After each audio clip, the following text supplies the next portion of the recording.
90 দশকের জনপ্রিয় অভিনেতা সালমান শাহ, যিনি আজ থেকে প্রায় 29 বছর আগে মৃত্যুবরণ করেছিলেন, যার মৃত্যুকে ঘিরে রয়েছে আমাদের দেশে নানান ধরনের গল্প কাহিনী। কখনো কখনো আমরা শুনতে পারি সালমান শাহ তিনি আত্মহত্যা করেছিলেন, কখনো কখনো আবার শুনতে পারি সালমান শাহকে নাকি খুন করা হয়েছিল। আমার প্রিয় ভাইয়েরা, আমি আপনাদের সামনে সালমান শাহের কথাগুলো বলতেছি একটা কারণে। ইদানিং কয়েকদিন ধরে আমরা দেখতেছি আমাদের বাংলাদেশের যত বড় বড় স্যাটেলাইট মিডিয়া আছে, সমস্ত মিডিয়ারা নতুন করে সালমান শাহের মৃত্যুর বিষয় নিয়ে নিউজ করতেছে, মাতামাতি করতেছে, আলোচনা করতেছে।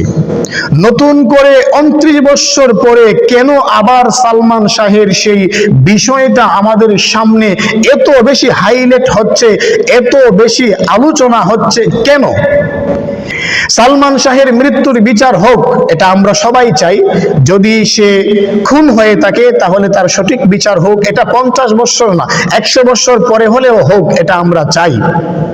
তো বিষয়টা হচ্ছে নতুন করে কেন ওনার মৃত্যুর বিষয়টা আমাদের দেশের মিডিয়ারা এত বেশি হাইলাইট করতেছে, একসাথে সবাই শুধু ওই বিষয়টার নিউজই করতেছে কেন?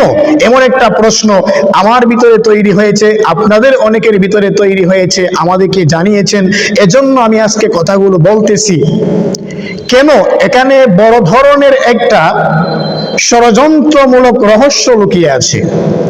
সালমান শাহের এই মৃত্যুর কাহিনী, সালমান শাহের মৃত্যুর বিষয়টা নতুন করে এত বেশি হাইলাইট হওয়ার পিছনে বড় ধরনের একটা ষড়যন্ত্রমূলক রহস্য লুকিয়ে আছে। সেই রহস্যের কথাই আমি আপনাদের সামনে আজকে শেয়ার করব। জানি না আপনারা আমার সাথে একমত হবেন কিনা, অবশ্যই একমত হবেন যদি আমার মতো আপনারাও ভুক্তভোগী হয়ে থাকেন, যদি আমার মতো আপনারাও নির্যাতিত নিপীড়িত হয়ে থাকেন। এই রহস্যের কথা বলার আগে আমি আপনাদেরকে একটা বাংলাদেশের জঙ্গি সংগঠনের বিষয়ে একটু কথা আপনাদেরকে বলতেই হচ্ছে, তাদের বিষয়ে আপনাদেরকে একটু জানাতেই হচ্ছে, তাহলে আপনারা বিষয়টা সুন্দরভাবে বুঝতে পারবেন। আমাদের বাংলাদেশে বিগত কয়েক বছর ধরে একটা ধর্মীয় উগ্র জঙ্গি সংগঠন আছে, যারা ধর্মের নামে উগ্রতা ছড়ায়, যারা ধর্মের নামে জঙ্গি কাজগুলো করে যাচ্ছে, জঙ্গিবাদকেই সমর্থন দিয়ে যাচ্ছে। এমন একটা উগ্র সংগঠন আমাদের দেশে আছে। এই সংগঠনটা এতটাই উগ্র, যারা 13 বৎসরের 12 বৎসরের মেয়েদেরকে গণধর্ষণ করে হত্যা করে ফেলে, যারা মানুষকে খুন করে ফেলে, যারা মানুষকে গুম করে ফেলে। এই সংগঠনটা এতটাই উগ্র, তাদের বিরুদ্ধে কেউ দাঁড়ালে, তাদের কার্যক্রমের বিরুদ্ধে কেউ কথা বললে তাকে তারা হত্যা করে ফেলে, খুন করে ফেলে, গুম করে ফেলে। আমাদের সিলেটের কয়েক বছর আগে মসজিদের একজন ইমাম সাহেব ওই উগ্র জঙ্গি সংগঠনের বিরুদ্ধে একটা ফেসবুক স্ট্যাটাস দিয়েছিলেন। যেই স্ট্যাটাসটা দেওয়ার কারণে ওই ইমাম সাহেবকে ওই জঙ্গি সংগঠন গুম করে ফেলেছিল, এমনকি কিছুদিন পরে আমরা তার লাশ পেয়েছিলাম। এই উগ্র জঙ্গি সংগঠন আমাদের দেশে নানান ধরনের নাশকতামূলক কাজ করে যাচ্ছে। তাদের সেই কার্যক্রম নিয়ে যারাই কথা বলে তাদেরকেই তারা হত্যার হুমকি দেয়, তাদেরকেই তারা গুম করে ফেলার হুমকি দিয়ে আসতেছে। আমি ওই জঙ্গি সংগঠনের নামটা স্পষ্ট বলতে পারতেছি না একটা বিশেষ কারণে।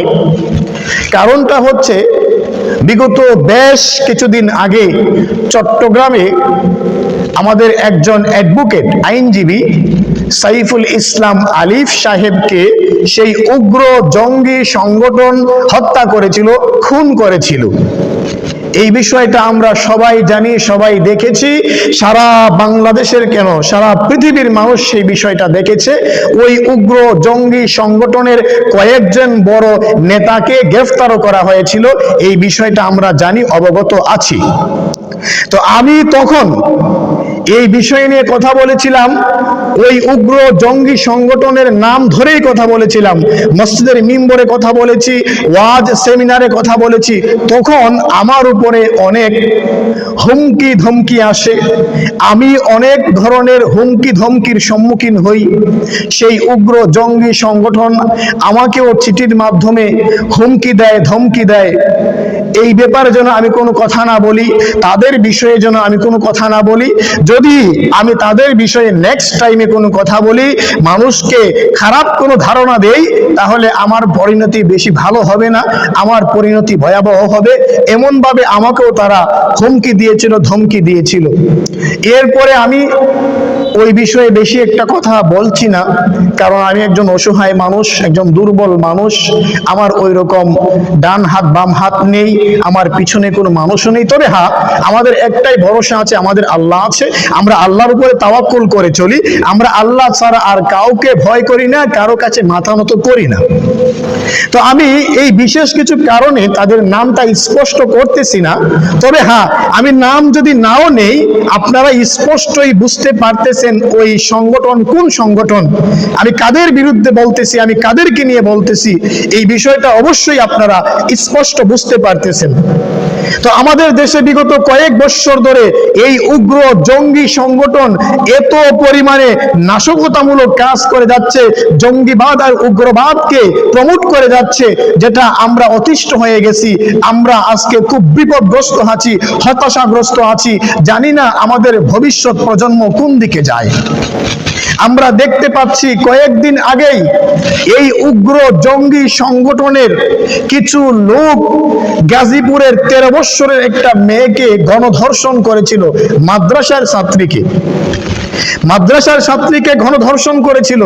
তাদের টার্গেটটাই হচ্ছে মুসলিম মেয়ে, তাদের টার্গেটটাই হচ্ছে মুসলিম মা বোন, তাদের টার্গেটটাই হচ্ছে ধর্মীয় অনুশাসনে যেই সমস্ত মেয়েরা নারীরা বড় হচ্ছে তারা। এই উগ্র জঙ্গি সংগঠনের কয়েকটা নরপশু গাজীপুরের 13 বছরের মেয়েকে গণধর্ষণ করলো। এই বিষয়টা নিয়ে গাজীপুরের একজন খতিব সাহেব জুমার মিম্বরে কথা বলেছিলেন, আলোচনা করেছিলেন। ওই জঙ্গি সংগঠনের জঙ্গি কার্যক্রমের বিষয়ে মানুষকে জনসচেতন করেছিলেন, যার কারণে ওনাকে চিঠির মাধ্যমে প্রথমে হুমকি দেওয়া হয়, এর পরেই সেই ইমাম মহিবুল্লাহ সাহেবকে গুম করে ফেলা হয়। শুধু গুম করা হয়েছিল তা না, আমরা হুজুরকে পেয়েছি খুঁজে, আলহামদুলিল্লাহ, আল্লাহ পাকের শুকরিয়া।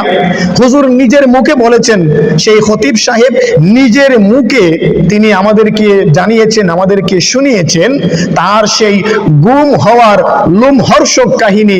শুধু দাড়ি কেটেছে এখানেই শেষ না, সেই নরপশুগুলো, সেই জানোয়ারগুলো সেই আলেমের সাথে, খতিব সাহেবের সাথে খারাপ কাজ পর্যন্ত করেছে।